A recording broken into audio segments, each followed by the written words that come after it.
आप सभी का इस वीडियो में स्वागत है। जैसा कि आप जानते हैं, आज की इस वीडियो में हम पॉलिटिकल साइंस के राष्ट्रीय निर्माण की चुनौतियों के ऊपर फाइल की बात करने वाले हैं।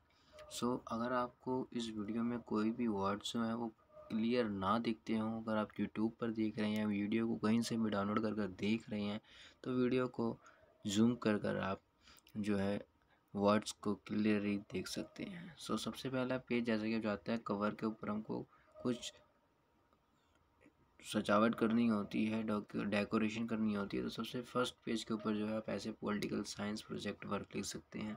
सेकंड पे अपना नाम वगैरह लिखकर इंडेक्स और प्रमाण पत्र वगैरह लिखेंगे। जो हमने टॉपिक लिख दिया पहले पेज पर, राष्ट्र निर्माण की चुनौतियाँ, उसके बाद आभार ज्ञापन लिख दिया।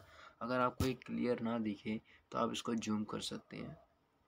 उसके बाद अगले पेज पर हम प्रमाण पत्र लिखते हैं। प्रमाण पत्र में अपना नाम लिखते हैं, हमने कैसे इसको बनाया है, किसने इसको बनाया, कौन सी क्लास से है, वो सब इसके अंदर लिखते हैं प्रमाण पत्र में, यानी कि सर्टिफिकेट। उसके बाद हम विषय सूची लिख देते हैं, इंडेक्स। यहाँ पर हम लिख देंगे कि हमने किस किस पेज के ऊपर कौन कौन से टॉपिक्स लिखे हैं।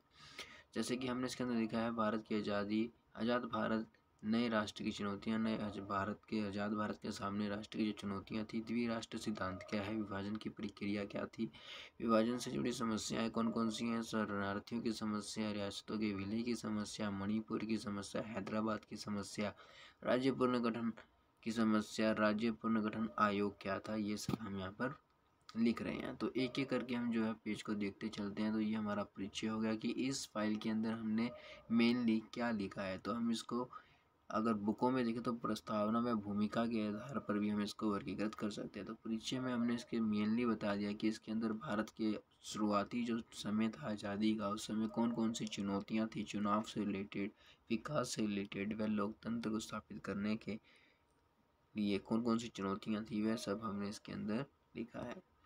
उसके बाद आप देख सकते हैं ये इस पेज का जो है बैक साइड पे जो हमने एक फ़ोटोग्राफ लगा रखी है, ये कब की फ़ोटोग्राफ है, ये जो है जो हमारे प्रधानमंत्री है, ये लाल किला के यहाँ पर जो है स्पीच दे रहे हैं 15 अगस्त की। ये फ्रीडम की जो है एक सिंडम है, ठीक है।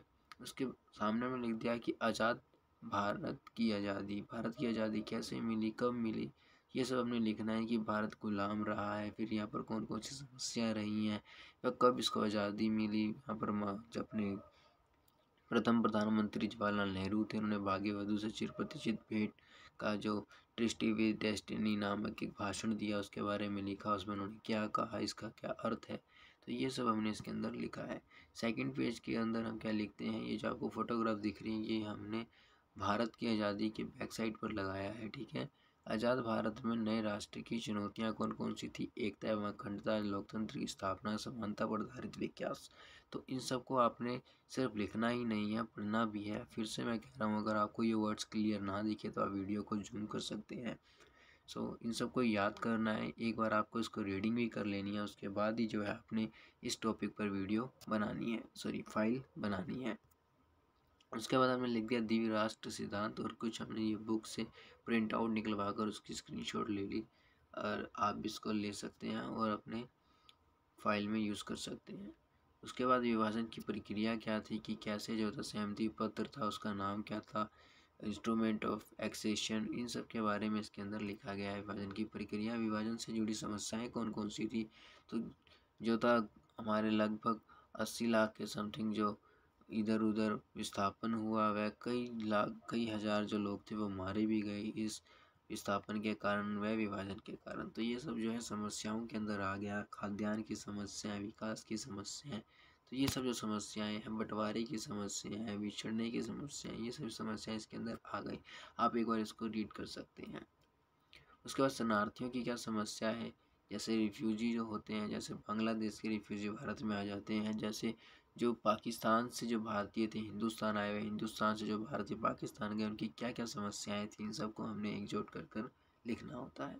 उसके बाद हम लिखते हैं रियासतों के विलय की समस्या, कि इनको कैसे विलय कराया गया, इसके अंदर वल्लभ भाई सर पटेल की क्या भूमिका थी, ये सब लिखते हैं। उसका मणिपुर का विलय, मणिपुर के बाद हैदराबाद के बाद हमने राज्य पुनर्गठन आयोग के बारे में लिख दिया, वह उसकी समस्याएं क्या थी। राज्य पुनर्गठन आयोग के कौन कौन से मुख्य मेंबर थे और इसने क्या मांग करी, इसकी क्या क्या मांगे थी, वह क्या क्या मंजूरी मिली, ये सब हम इसके अंदर बात करते हैं।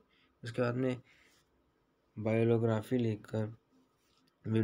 लिखकर जिसको हम स्रोत आभार भी कहते हैं, स्रोत सामग्री कहते हैं, स्रोत संदर्भ कहते हैं, ये लिखकर थैंक यू लिखकर अपना कहाँ कहाँ से हमने हेल्प ली है ये सब इसके अंदर लिखकर इसका एंड करते हैं। तो ये थी वीडियो। Thanks for watching. आशा है आप सबको वीडियो अच्छी लगी हो।